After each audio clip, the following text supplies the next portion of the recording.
예, 지난 주에 오후 예배 때 성경 공부를 하면서 가끔씩 하늘을 한번 쳐다보라고 말씀을 드렸습니다. 지난 3일 동안 우리가 살아가면서 여러분 하늘을 몇 번이나 쳐다보셨을까요? 하늘을 한번 보셨나요? 어제 하늘은 정말 이뻤죠? 오늘 하늘은 어떤가요? 너무 이뻐요? 오늘 하늘도 그래, 태풍이 오기 전에, 태풍이 지나가고 난 다음에 하늘은 정말 이쁜 것 같아요. 그런데 사실 우리가 사는 게 바쁘다 보면 하늘을 자주 바라본다는 것이 그리 쉽지 않다고 하는 겁니다. 하지만 생각해보면 하늘은 우러러보지 않는데, 하늘은 쳐다보지 않는데, 그래서 땅만 쳐다보고 고개를 떨구고 사는 것 같은데, 우리의 마음은, 우리의 생각은 늘 위를 바라보며 사는 것 같이 여겨집니다. 여기서 위라고 하는 게 어떤 개념인지, 어떤 뜻인지 다 아시겠죠? 사람들은 지금 내가 살고 있는 집보다 평수가 더 넓은 집에서 살기 위해서 위를 바라봅니다.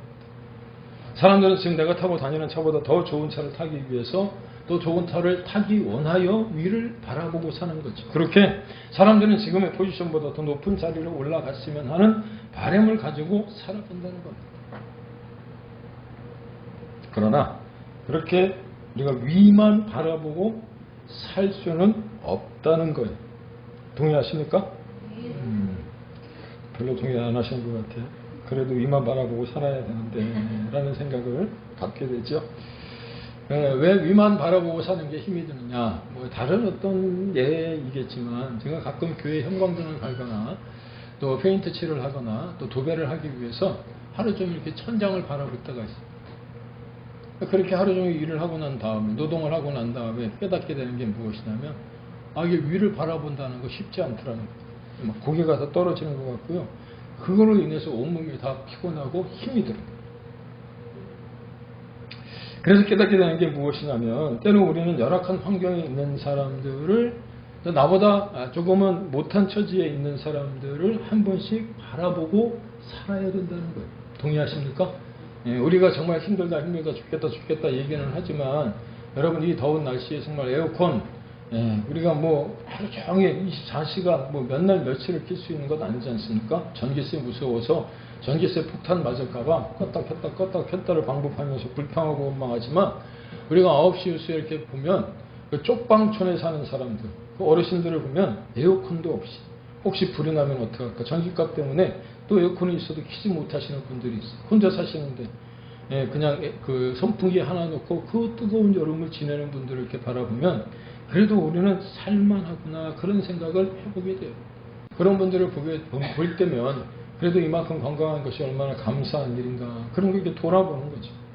마치 사마리아 사람이 여리고를 지나가다가 강도 만난 사람을 바라보고 그냥 지나치지 않았던 것처럼, 할렐루야.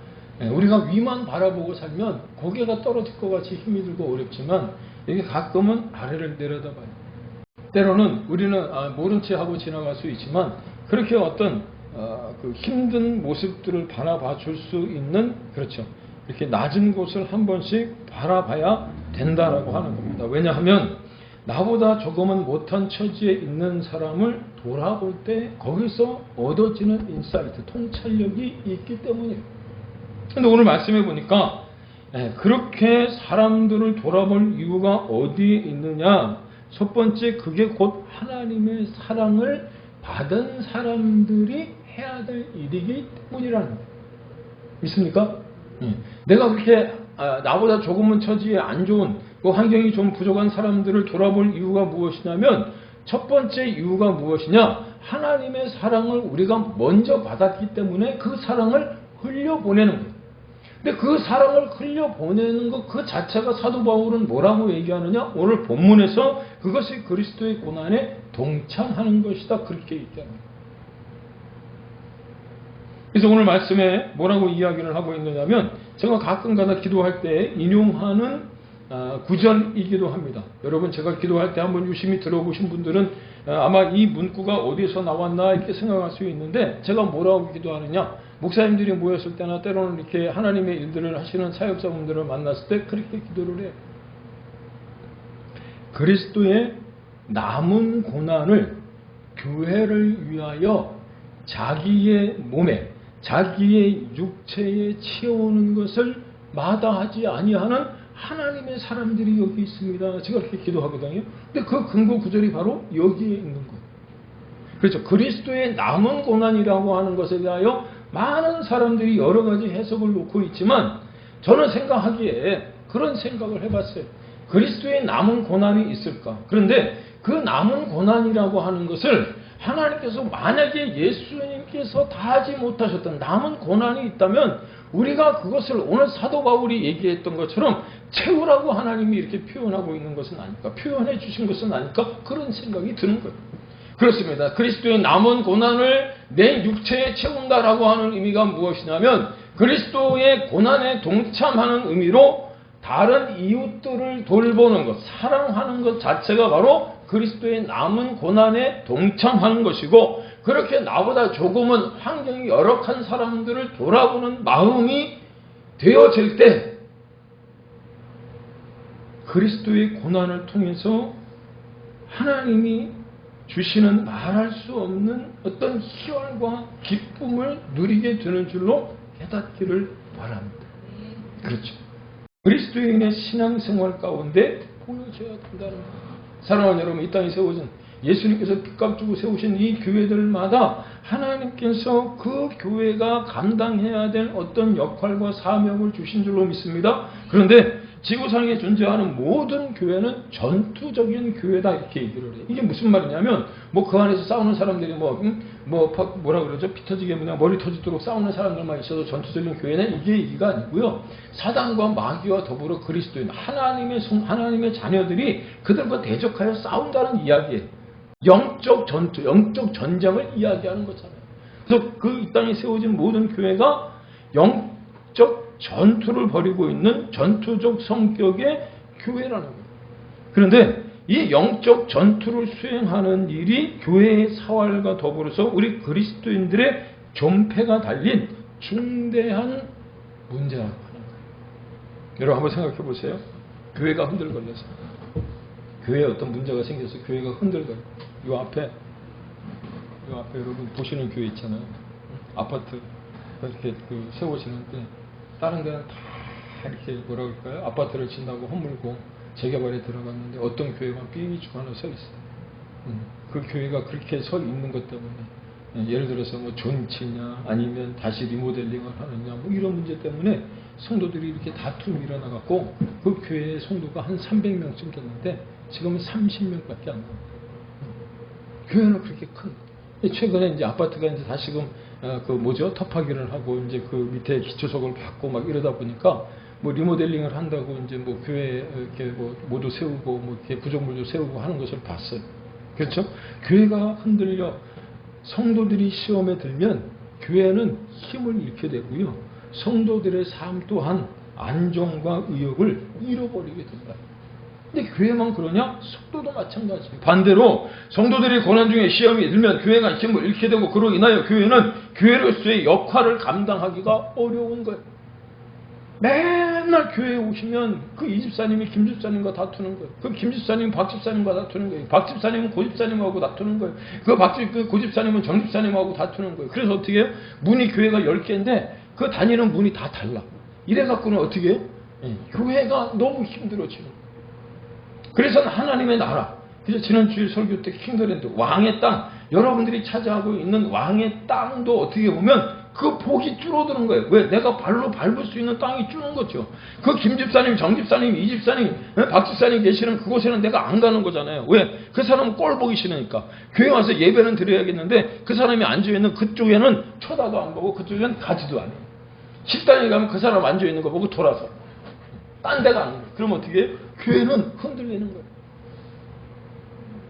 그런 분 계십니까? 여기는 안 계시죠? 따라서 하나님을 높이고 성도들을 세우며 강건하게 만드는 일은 너무나도 중요한 일이라고 하는 겁니다. 그런데 교회와 성도들을 든든하게 세우는 일에 있어서 절대적으로 필요한 게 무엇이냐? 단도직입적으로 말씀을 드리면 오늘 말씀 가운데 사도 바울은 예수 그리스도 안에서 인생의 최고의 가치를 발견해야 된다는 거예요.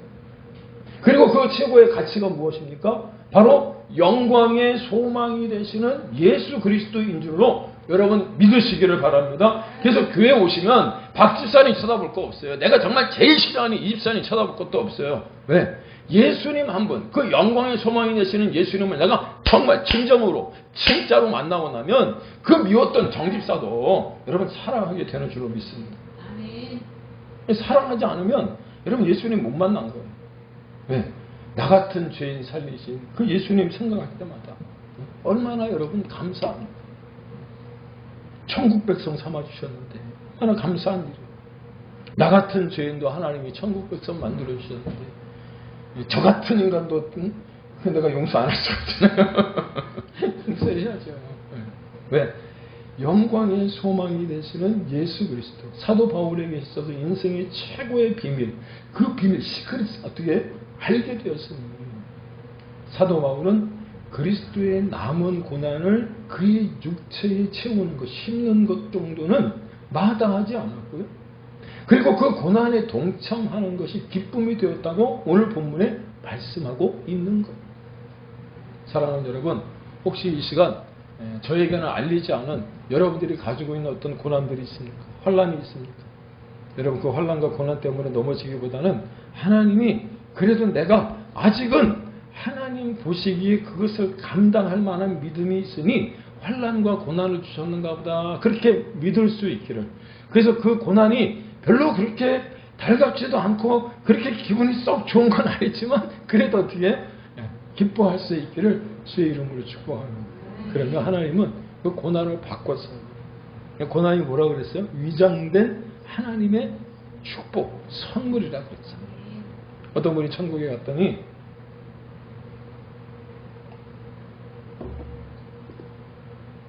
창고에 그 포장만 되어 있고 뜯겨지지 않은 선물들이 쭉 놓여 있는 거예요. 도대체 저게 뭡니까? 그랬더니 하나님께서 주시려고 선물을 준비해 놨는데 저 선물을 받을 만한 사람이 없더라. 그래서 그냥 그 선물이 그대로 쌓여 있는 거야. 이렇게 말씀하셨다. 사랑하는 여러분, 내가 하나님께 선물을 받지 못하는 것도 때로는 안타깝지만 그 선물을 마련하시고 주시려고 기다리시는데 받을 사람이 없는 하나님의 마음은 어떨까요? 그 포장되어 있는 아직 주인을 찾지 못한 그 선물 여러분들 다 소유가 되기를 주의 이름으로 축복합니다. 왜 아멘을 안 하세요? 네, 아멘 하셔야 돼. 아멘. 그렇죠. 생각하지 않았던 보너스, 그렇죠? 따따블의 복을 받아야 되잖아요. 동의하십니까? 어느 날 교회 갔더니 생각하지도 않았던 뭐 이렇게 보너스 같은 어떤 선물을 주는 그런 거죠. 따라서 이제는 그리스도의 몸인 교회를 위해 자신의 괴로움을 당한다고 할지라도 사도 바울과 같이 기뻐할 수 있다고 고백하는 저와 여러분이 되기를 주의 이름으로 축복합니다.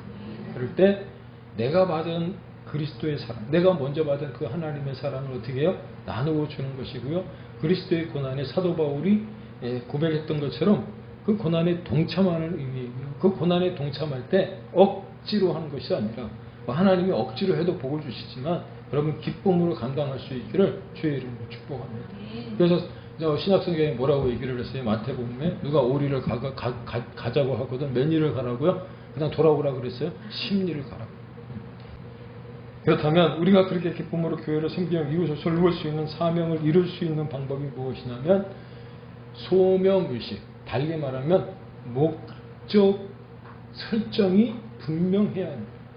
그래서 오늘 25절에 뭐라고 말씀하시냐면 첫째는 부르심이고 둘째는 맡기심인데 이렇게 이야기를 합니다. 내가 교회의 일꾼된 것은 하나님이 너희를 위하여 내게 주신 직분을 따라 하나님의 말씀을 이루려 합니다.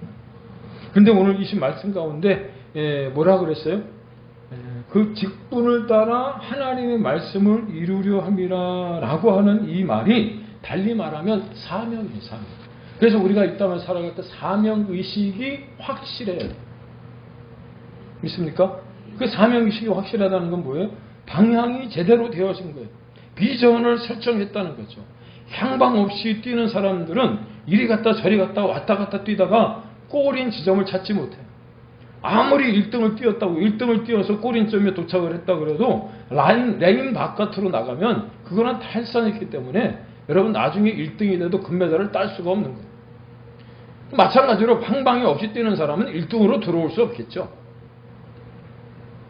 그런데 하나님이 우리를 교회의 일꾼으로 그리고 무엇을 맡기셨냐면 하나님의 말씀을 전파하는 복음 전파의 사명을 허락하신 줄로 깨닫기를 바랍니다. 그렇습니다. 사도 바울이 가슴이 뜨거워져 주님의 몸된 교회를 위해 고난 당하는 것을 기쁨으로 감당할 수 있었던 것은 바로 하나님께서 자신을 불러주셨다라고 하는 소명과 확실한 소명과 더불어 그 사명의식을 가지고 있었고 그 사명의식, 비전, 그 목표 설정이 뭐였냐면 생명을 살리는 일에 복음을 전하겠다는 거예요. 복음을 전해야 된다는 거예요. 그런데 이 사도 바울이 이방인의 사도로 여러분 부름을 받았다라고 하는 사실을 오늘 말씀 가운데도 등장하지 않습니까? 27절에 보니까 이 비밀의 영광이 이방인 가운데 얼마나 풍성한지를 알게 하려 하시니 여쭤봅시다. 사도 바울이 로마 사람입니까? 아니면 유대인입니까? 유대인이잖아요. 그럼에도 불구하고 그가 율법의 완전한 자로 가말리아 문화에서 수학을 하면서 수많은 이방인들과 함께 이렇게 생활을 하다 보니까 그 이방인 사람들의 특성을 너무 잘 아는 거예요. 그러니까 하나님이 다메섹 도상에서 그를 변화시켜서 예수님을 만나게 하심으로 그가 이제 이방인의 사도로 쓰임 받았을 때 하고 싶었던 해야 되는 일이 무엇이냐면 믿지 아니하는 헬라인이나 이방인이나 로마인이나 뭐 이런 사람들을 어떻게 해요? 구원하는 일에 하나님이 쓰임 받게 합니다. 여러분 이따가 살아가면서 가능하면 여러분의 지식이 정말 이 사도 바울과 같이 풍성해질 수 있길 주의 이름으로 축복합니다. 왜? 점점 가면 갈수록 세상의 지식이 얼마나 풍성합니까? 그렇잖아요? 목사들이 공부를 안 할 수가 없는 거예요. 세상의 어떤 지식들을 정말 많이 알지 않고는 사람들을 만났을 때 입을 뻥끗할 수가 없어요. 이야기를 해줘, 대꾸를 해줘야 될 거 아니에요. 맞장구를 쳐줘야 될 거 아니에요. 골프 치는 사람들한테는 내가 필드에 나가서 뭐 골프는 어떻게 해? 골프차는 한 번도 못 잡아봤다고 할지라도 그래도 골프 용어는 알아야 얘기가 될 거 아니에요. 얘기가. 그죠? 뭐 하여튼 간에 무슨 이렇게 법이라든지 뭐 철학이라든지 뭐 시라든지 뭐 이런 것들 역사라든지 요즘 여러분 그 뭐 역사에 대한 이야기들이 방송에 얼마나 많이 나와요. 세계사, 국사 알아야 되잖아요. 알아야 돼.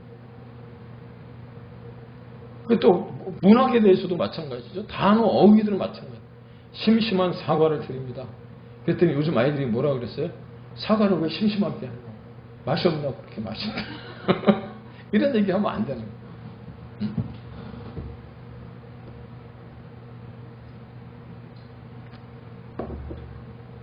이방인의 사도로 쓰임받기 위하여 사도 바울이 하나님의 복음, 율법, 그 말씀에 통달한 그런 사람이었죠. 근데 그런 일을 가지고 그 일을 위해 육신의 생명이 다하는 날까지 그의 사명을 충성스럽게 감당했다. 세 번째, 그렇다면 어떻게 사도 바울은 그에게 맡기신 그 일을 그렇게도 충성되게 감당해낼 수 있었느냐?